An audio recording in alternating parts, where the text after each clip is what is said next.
Fréquence ESJ. Mais juste avant ça, Marie-Christine Verdier-Jouclas, je vous présente Camille Garcelle qui vient de nous rejoindre. Bonsoir Camille. Bonsoir Lucas Pierre. Bonsoir. Bonsoir Marie-Christine Verdier-Jouclas. On va y arriver. C'est long mais on va y arriver, pas de soucis. Alors Camille Garcelle a la fâcheuse tendance de faire les portraits des invités d'une façon un peu particulière. Je vous laisse écouter ça et on en parle juste après. Ok.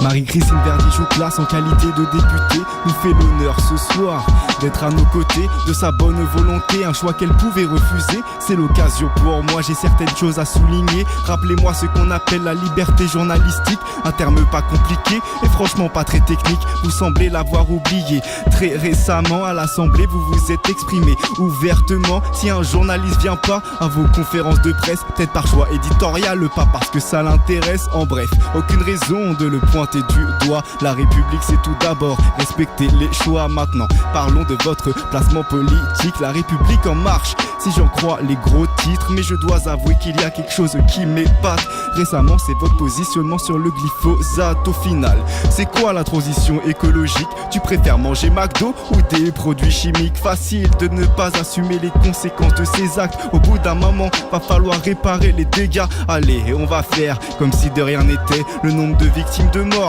tout ça c'est pas vrai. Oups, à mes bonnes manières, j'ai failli. Je vous souhaite quand même la bienvenue sur Fréquence ESJ.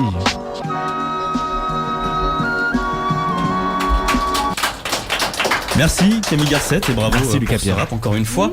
Marie-Christine Verdier-Jouclas, qu'est-ce que vous en avez pensé? Ben déjà bravo, effectivement. Donc, j'ai un fils qui fait du rap aussi, donc je suis un territoire on peut connu. avoir ces connexions, y a pas de souci. Un portrait qui est tout à fait vrai, si ce n'est que par rapport à l'histoire du pointer du doigt un journaliste, c'était pas du tout cela. Et d'ailleurs, je m'en suis tout à fait expliqué avec la personne concernée que je n'ai pas nommée justement. C'était juste pour expliquer, en tant que commissaire des finances, présenter un budget, c'est toujours très compliqué. C'est des chiffres et que des chiffres. Et depuis le début de notre mandat, ce qu'on essaye de faire à la commission des finances, c'est de rendre ce budget accessible à tous et justement pédagogique. Et le fait que ce journaliste m'ait répondu qu'en fait, ça ne l'intéressait pas parce qu'il trouvait que ça concernait pas les Tarnaises et les Tarnais. J'ai bien entendu vos arguments.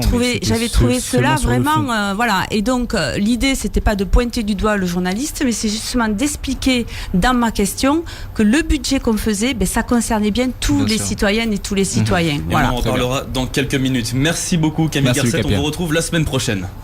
Fréquence ESJ.